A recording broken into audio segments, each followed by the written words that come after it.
Hi everyone, it's Amy Caroline again. Welcome back to a brand new video and welcome back to my channel. So so um um so so so so anyway um I am here once again. I am here once again to read you guys some ghost train stories, and and um and and also I'm going to show you a few episodes of haunted hotels after that. And I also want to show you guys what Ghost Train ought to look like if it was a documentary, if it becomes a documentary on the Travel Channel, okay? So I'm gonna read some Ghost Train stories to you guys, and show you guys haunted hotels to let you guys know if Ghost Train should be on the Travel Channel someday, okay? All right? Statesville Ghost Train, the Statesville Ghost Train, the Statesville Ghost Train. During the early morning hours of August 27th, 1891, a passenger train left Salisbury, North Carolina for Asheville. The train never made it any further than Boston's Bridge, a 60-foot high stone brick arch bridge over Third Creek. The 1858 Venice structure, which is used to this day, is near Statesville, North Carolina. The next important stop after Salisbury on the line to Asheville at about 3 a.m. the ill-fated train derailed off and plunged off Boston's Bridge, falling 60 feet into the creek below. 22 people died from the shock of the fall or from drowning in the waters of the creek. It was the worst wreck in North Carolina's history. Since that time, the Salisbury-Asheville line has become part of the Southern Railway system. Now Norfolk Southern. Our story now goes forward in time 50 years to the early morning hours of August 27th, 1941. A woman stranded along the road that paralleled the Southern Railway near Statesville was waiting for her husband who had gone for help. They had a flat tire. She heard a train whistle in the distance, and a headlight appeared down the tracks. As the train approached her, it began to cross a high bridge. Suddenly the engine derailed and the train plunged off the bridge into a creek below. The horrible sounds of the wreck were soon replaced by the groans and cries of wounded people. The woman ran toward the wreck and looked into the creek bed. The sight was horrendous. The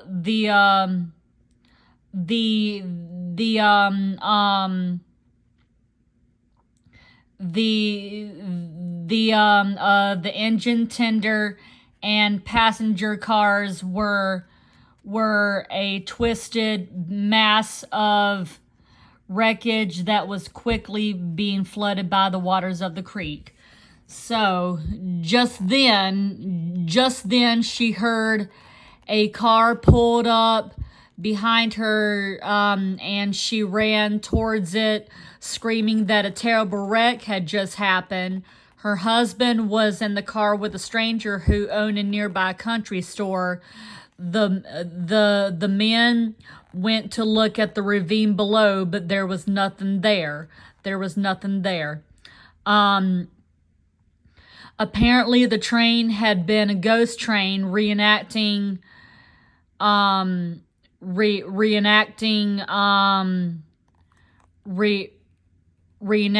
wreck of 1891. Since then, Statesville youths have frequent the Boston Bridge area on night outing to look for the ghosts, sometimes conducting informal census there. On the on the 100th anniversary of the wreck, August 27th, 1991, newspaper stories about the haunted led hundreds of people to the bridge. Onlookers were parked all along the rural roads that runs by the area, waiting for the ghost train, while vendors sold T-shirts and drinks. While some ghost hunters claimed they did see or hear a ghost, most, including the author, agree it didn't appear. This approach anniversary gathering seems distinct to become local folklore in its right of way. So anyway, now the wreck of Zoar Valley, the ghost wreck of Zoar Valley, New York, Zoar Valley near Catacris is said to be a haunted place, haunted by a murder's curse. It is also said to be haunted by a ghost train. A railroad, now abandoned, ran across Zoar Valley, connecting two towns separated by the rift. The railroad crossed the deepest ward across the bridge, making the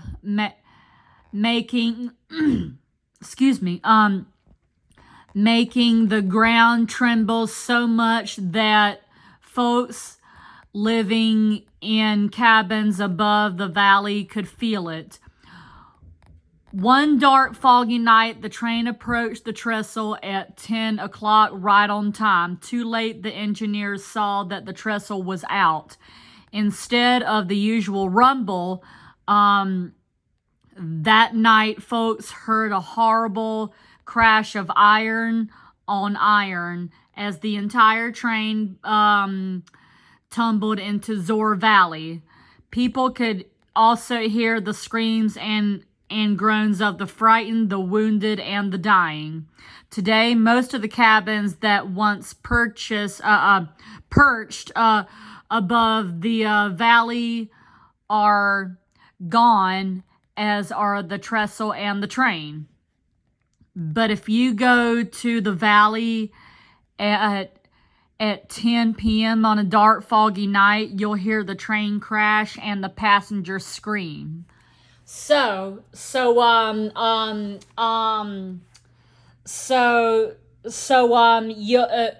hear the train crash and the passengers scream if you go to Zoar Valley and stuff like that.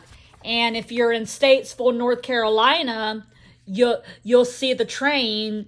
You'll see the train plunge off Boston Bridge in Statesville too. Okay. And you'll also see the baggage master Hugh K. Leinster, his spirit,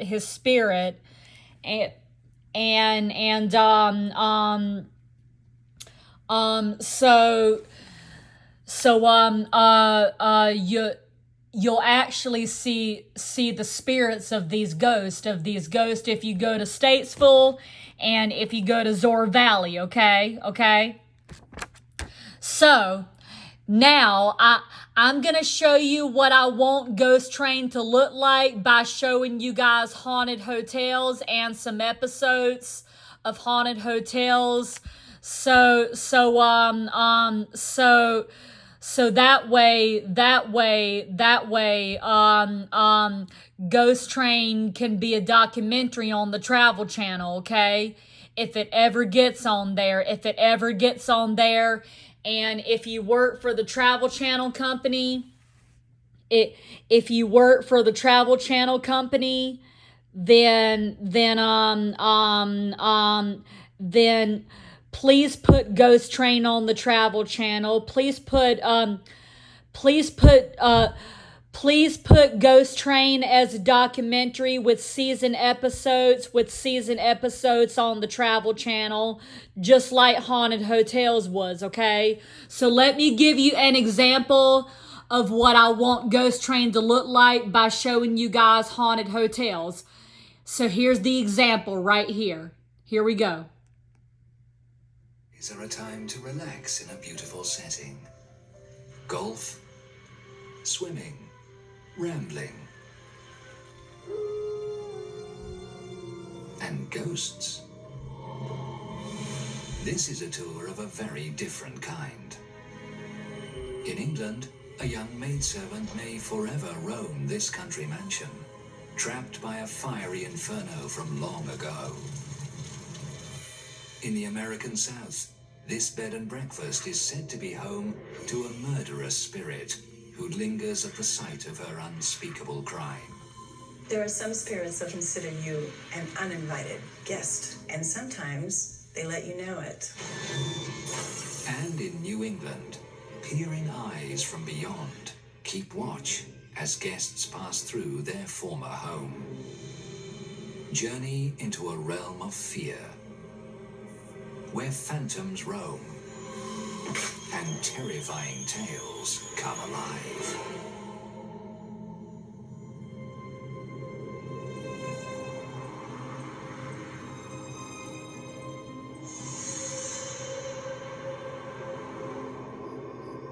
When checking into a haunted hotel, double occupancy can take on a whole new meaning. On the New England coast in Newport, Rhode Island, magnificent mansions line the Ocean Drive, each one just a little larger than the next. Off this coast road is one of Newport's most refined houses, the Inn at Shadow Lawn. The inn features 8 elegant guest rooms, decorated in the style of the Victorian era. Here, the ghosts of those who lived and died long ago may still wander. And according to some, other phantoms keep watch. Some of them are very unhappy that we're here. The story of one troubled spirit goes back to Victorian times. In 1856, a wealthy man named Hamilton Hoppin built the home on the outskirts of town. The house is one of the first Italianate stick-style houses to be built in the United States. This rarity helped make Shadow Lawn much admired. Hamilton Hoppin may have enjoyed showing off his fine house a little too much, lording it over his younger brother Thomas. Well, what would you like me to do about that? Jealousy eventually drove the two brothers apart, but perhaps not forever. A century after both brothers had died, the innkeepers conducted a fruitless search for a picture of Hamilton, the house's original owner. But they were able to acquire a painting of the younger brother, Thomas, which they hung prominently in Shadow Lawn. It's right on the staircase as you go in. It's quite impressive. He looks like he owns the world, not to mention the inn at Shadow Lawn. Perhaps the painting awakened a long-dead rivalry. The innkeepers believe that at the very moment the image of Thomas was hung on the wall, Hamilton Hoppin sent an angry message. When we put his picture up, all the clocks in the house turned back an hour. It was uncanny. Unbelievable. Every single clock in the house. To me, it seemed like going back in time. The managers quickly discovered that Hamilton and Thomas had never settled their differences. There was a very heaviness to the room at the time, and we felt the coldness.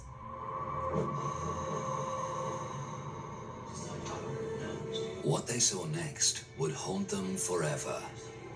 We witnessed the spirits of Hamilton Hoppin and his younger brother Thomas Hoppin. They got into an argument. Thomas was torturing his older brother for some reason.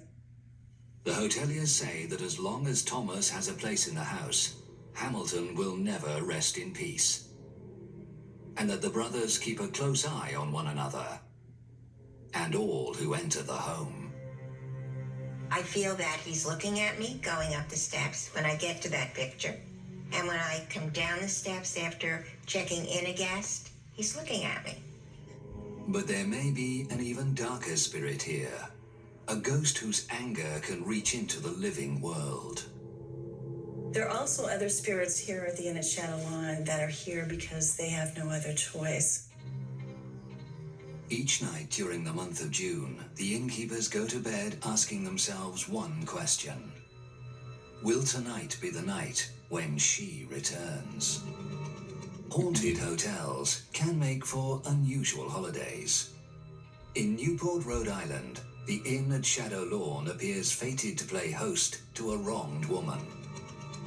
There is no way of knowing which night she will pick or what she will destroy. But every June, objects in the front hallway are found violently smashed on the floor. Most recently, Shadow Lawn guests were awakened in the middle of the night by the sound of shattering glass. Our grand mirror came crashing down into the hallway. Must have been 2:30 in the morning. Who is the angry spectre behind this mischief? The story of this spirit dates back to 1913. Legend has it that a newlywed heiress moved to Shadow Lawn with her husband, a dashing Newport doctor. But the fairy tale life she'd imagined came crashing down around her when her husband revealed his true colors. He started openly cheating on her with other women. He would parade his women in front of his wife. Using his wife's money, the doctor bought one of the first horseless carriages. At first, when it was purchased, he would take his wife out, but that became less and less. It was more of a time to flaunt and philander around with his other ladies.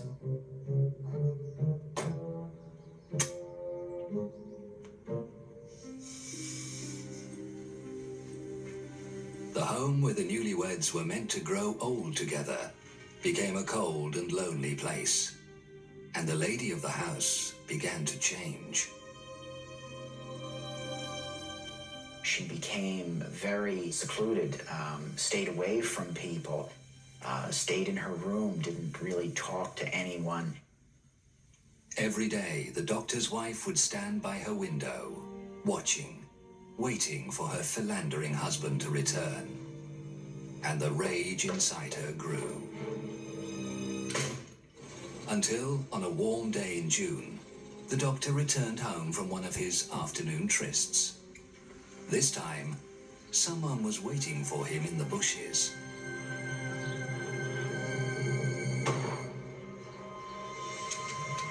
An unseen assailant gunned down the doctor. Literally out of the blue, out of nowhere, he was shot to death. No one who knew the couple had any doubt as to who his killer was. The doctor's wife was charged with murder. Though she was eventually acquitted, locals were sure it was a case of a woman scorned and driven to kill. The entire town shunned her for the rest of her life.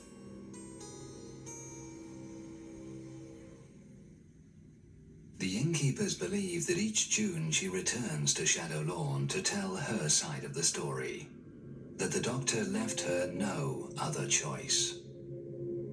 She does want to make herself known. She does want to tell her story, to put her point across to people. So when antiques come crashing down in the front hall, the innkeepers see it as her way of striking back at those who would judge her. Because I'm sure she did love him, there must have been a tremendous amount of guilt. There are guests who have been startled by a shadowy figure by the bedroom window, staying up late. In the room that she does inhabit, lights have remained on, possibly waiting for him to come home. The innkeepers believe it is the doctor's wife, hoping against hope that her straying husband will finally come home to her. And every June, it seems she almost gets her wish. Once a year, a horseless carriage would come up into the driveway, and somewhere along the driveway, it would vanish. Since he never made it home, this is his way of finally making it home. Some believe the inn at Shadow Lawn is full of other spirits as well. They can be sitting next to you at dinner time. They can be going up the staircase with you as you're bringing in your luggage.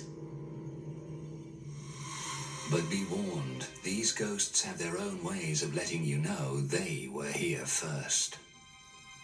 There are some spirits that consider you an uninvited guest in their home. And sometimes they let you know it. It appears some spectres keep watch, others have tales to tell, and there are those that continue on with their duties from times long past. The mountains of northern New England are a favorite spot for tourists who want to commune with nature. For many of them, the perfect retreat is the Mount Washington Hotel and Resort in New Hampshire. Guests have been visiting the hotel's 300 rooms for over a century. We're located right at the base of Mount Washington. We're a little lucky here because the mountain acts as a real buffer for us and sort of protects us from the winds. So things are pretty calm. But sometimes, late at night, this calm has been broken. Things may not be quite as peaceful as they seem. And she walked straight up to me and she looked me in the eye and she said to me, "Is this place haunted?" Okay, I'm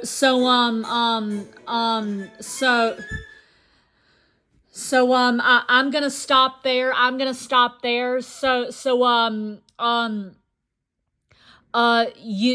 You guys, did you see how the story went back in time? Did you see how the story went back in time, and then when they return as spirits, did you see of how the story went back in time, back in the old days and stuff like that?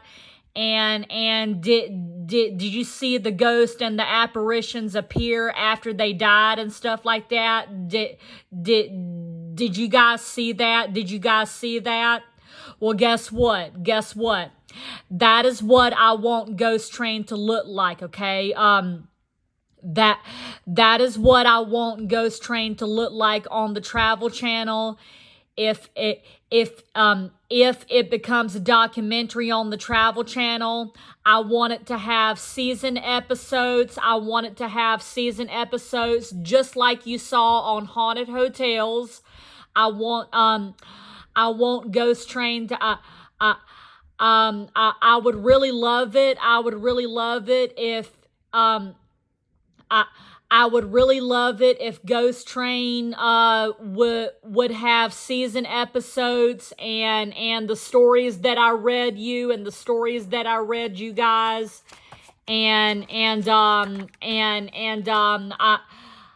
I would like the Statesville Ghost Train to be a season episode, and the Ghost Wreck of Zor Valley to be an episode.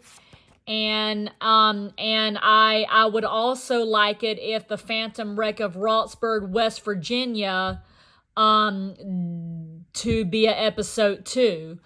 And the Headless Brakeman and the Headless Brakeman and the Headless Ghost at Free Springs Bridge and the Headless Trainman of Fairmont. I would really like it if it became season episodes on the Travel Channel with Ghost Train, and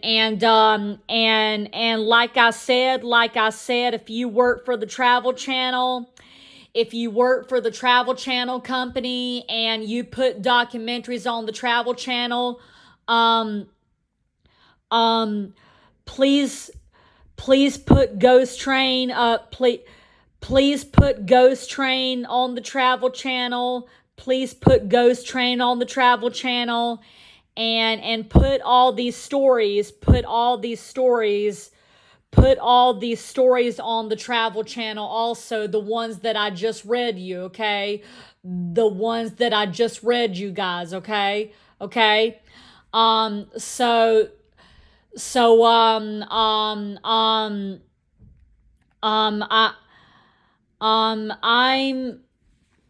gonna show you guys another episode of Haunted Hotels. I'm gonna show you guys another episode of Haunted Hotels,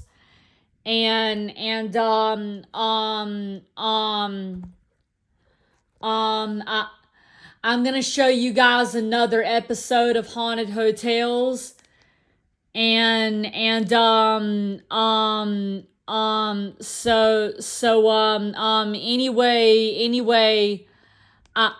I'm gonna show you guys I'm gonna show you guys another episode of Haunted Hotels, I'm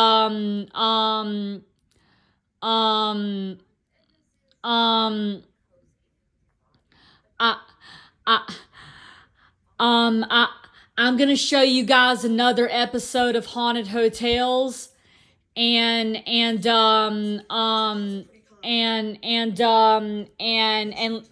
let you guys know if Ghost Train should be on the Travel Channel one day, okay? So here it is.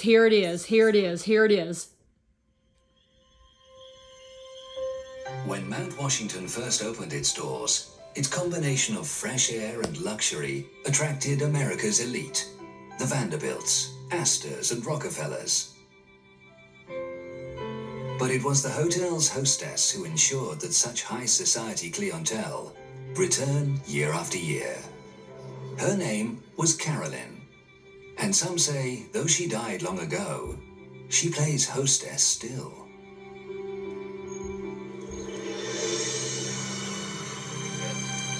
At the turn of the last century, Joseph Stickney, a hard-working hotelier, built Mount Washington as a testament to his success and as an expression of his deep love for his wife, Carolyn.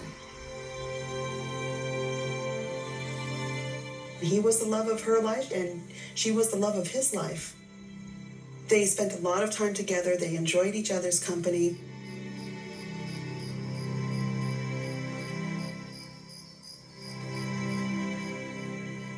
Their love flourished at Mount Washington, and while Joseph took care of the business affairs, Carolyn was the gracious hostess to society's elite. One of the things that she was very well noted for was somehow she always managed to be the best dressed. She always wore the finest jewels. Outdoing some of the wealthiest women in the world wasn't easy, but Carolyn had a secret weapon. Each night, she stood out of sight on the balcony for a sneak preview of her guests' elegant evening attire. From the balcony, there's a view of the grand staircase. Now, Carolyn had a perfect view of all the ladies coming down for dinner. Carolyn would choose her own wardrobe only after taking note of the other women, and her grand entrance always turned heads. But Carolyn's love for her public role as hostess could never compare with the quiet passion that filled her private life. After tending to their guests, Joseph and Carolyn always dined alone by candlelight. And like young lovers, they would end each evening with a dance in the ballroom.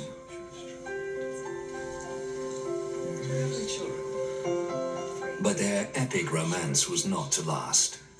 Years of hard work had taken their toll, and one day, without warning, Joseph's heart gave out.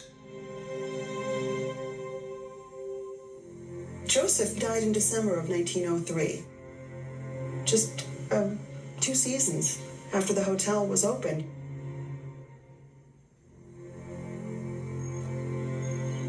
The passion that had filled Carolyn's world was gone, but she chose to stay where she and Joseph had been the happiest.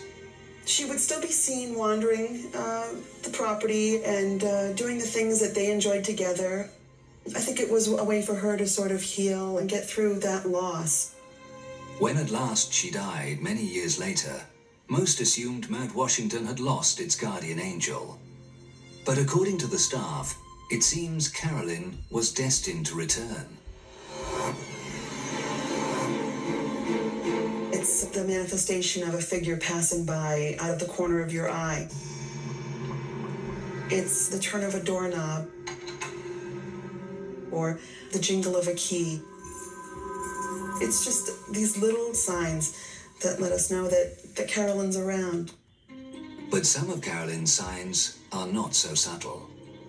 Late one night, a hotel guest said she received a very disturbing visit. About 2 o'clock in the morning, she heard a light knock on her door. When the guest answered the door, it appeared at first as if no one was there. But when she stepped into the corridor, she saw something that made her blood run cold. She looked down the long hall, and she said there was a perfect white shroud, and it just was moving at a steady pace. Locals say Carolyn has never left Mount Washington and has never lost her old habits. Each night before dinner is served, a hazy outline is seen on the balcony overlooking the grand staircase. It is the same spot where Carolyn secretly spied on the guests of her own day. The dress code may have changed, but it seems Carolyn still keeps her vigil. And it appears she's most interested in guests who check into room 314, the room with an antique dear to her heart. Carolyn's bed is still here in room 314. It's a beautiful hand-turned rock maple bed. Those who sleep in the four-poster bed Carolyn and Joseph once shared are often awakened in the dead of night by a lonely vision from the past. We've had a number of people saying that in the middle of the night they'll see a woman in room 314 brushing her hair, just sitting there on the edge of the bed, brushing her long hair.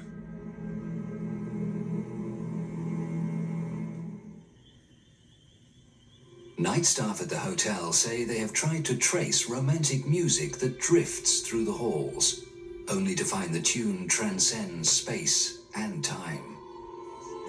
It wasn't a song I recognized, but it was a melody, and it repeated itself, but we couldn't come up with a location. Each time we sought out the area, it seemed to be the same distance away.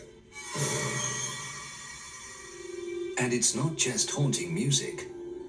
There are other reminders to visitors and staff that Carolyn is still there, keeping a watchful eye over her beloved hotel.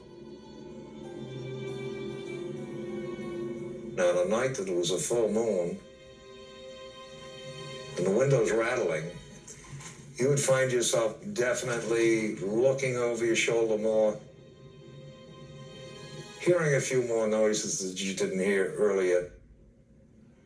One night on routine security rounds for the hotel, Fred Hollis ran into more than just bumps in the night. As he walked toward the ballroom, the chandeliers began to tremble.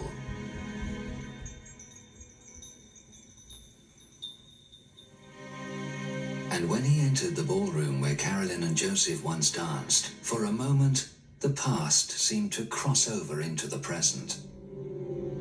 One evening I was walking into the ballroom, which I had done on many, many occasions before, and I got about halfway across the ballroom floor when every hair in my body electrified. I mean, it tingled. I had the strongest presence. Couldn't tell you today if I could have gone further.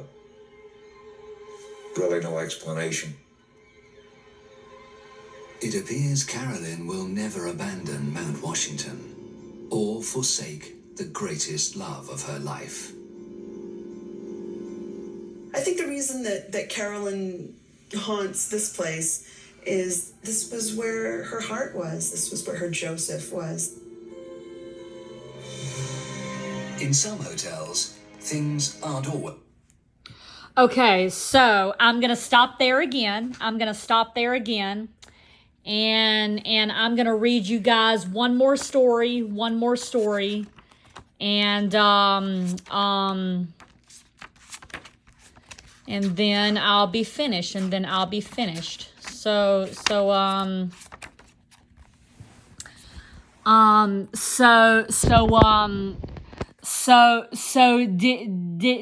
did you guys did you guys see how the story went back in time on haunted hotels and the apparition of the ghost appeared after they died? Did you guys see that? Well, listen.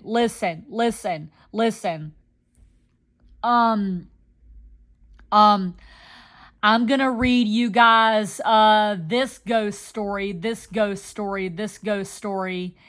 and then I'll be finished, and let me know if this should be an episode and a season on the Travel Channel with Ghost Train, okay?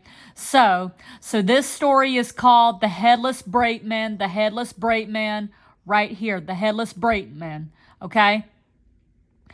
Up in New York, there was a bomber brakeman named Tully who was deadheading home in a caboose. One day, the night was dark, stormy, and icy. One of Tully's friends, who were the regular brakemen on the run, was out on the car tops. As the train rounded a dangerous curve, it hit a washout, and the engine and the first 10 or 12 cars derailed.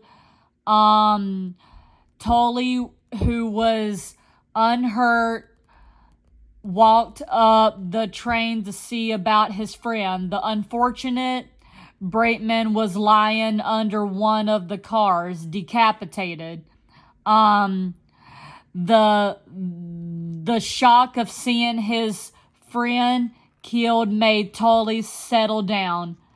He took a fireman's job on the same railroad and eventually became an engineer. He always tried to avoid the run that his friend had been killed on, but was eventually assigned to it. It was take it or lose his job, so he took it. One rainy, cold night, he was approaching the bad curve where his friend had been killed. He saw a red light up ahead and threw the brakes into emergency. The firemen went up the track to look, but they couldn't see anything. Tully was sure he had been a warning. He had seen a warning light, so he walked up to take a look for himself. The light reappeared right away, and Tully walked toward it. As he got closer, he could see the light was an old-fashioned red railroad lantern as it swung from side to side. And in a warning signal or washout. The lantern seemed to emulate a man clad in the blue overalls worn by old-time brakeman. Tully was excited now and began running towards the brakeman, yelling, "What's the matter? What's the matter?" When he got close enough to see the figure clearly, he stopped suddenly and shook with terror. The brakeman had no head. Suddenly there was nothing there. Sure that this was a warning from his old friend, Tully walked around the curve, and Tully was right there. What was a washout at the same place where the fatal wreck had happened so many years ago. After the wrecking crew cleared the tracks and Tully brought his train home, he handed his reassignation. So yeah, that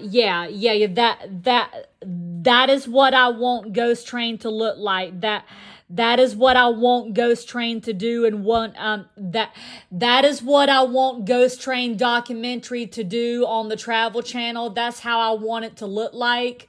So you know, I want the story to go back in time, and I want the spirits to be appearing, and I want Tully to be appearing, and I want the brakemen to be appearing too, and stuff like that. So and just like you saw on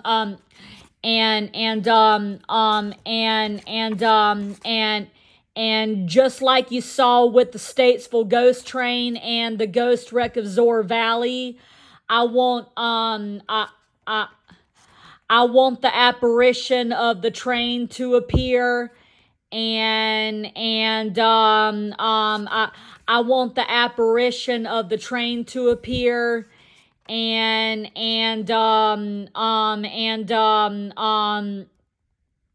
I also want the ghost wreck of Zoar Valley to be on there, and I want the train to appear there too.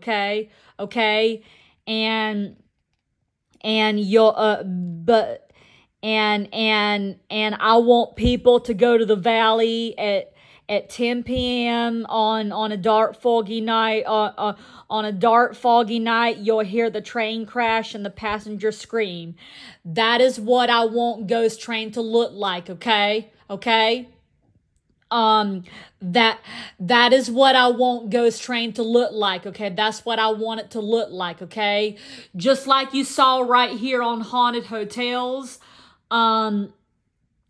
That is what I want Ghost Train to look like on the Travel Channel. If it ever gets on the Travel Channel. Okay, so please so please put Ghost Train on the Travel Channel. Please put Ghost Train and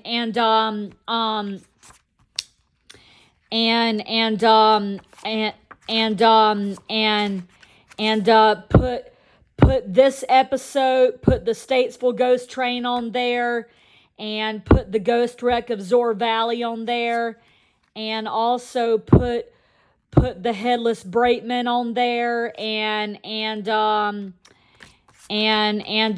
also put the hookerman on there. Put the hookerman on there too. Okay. So yeah. Put those episodes on there. Put those episodes on there. Just put them on there. And make it look like make it look like how it was on Haunted Hotels when you put them on there. Okay. So I hope you guys enjoyed this video. If you live in Los Angeles, California, if you live in Arkansas, if you live in Nashville, Tennessee, if you live in North Carolina, And if you live if you live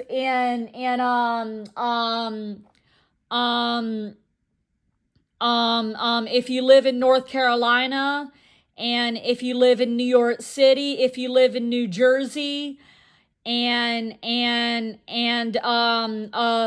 please put this on the Travel Channel. Please put Ghost Train on the Travel Channel. If you work for the Travel Channel company, if any of you guys work for the Travel Channel company, please put Ghost Train on the Travel Channel for me, okay? So I can see it, okay? Okay? All right?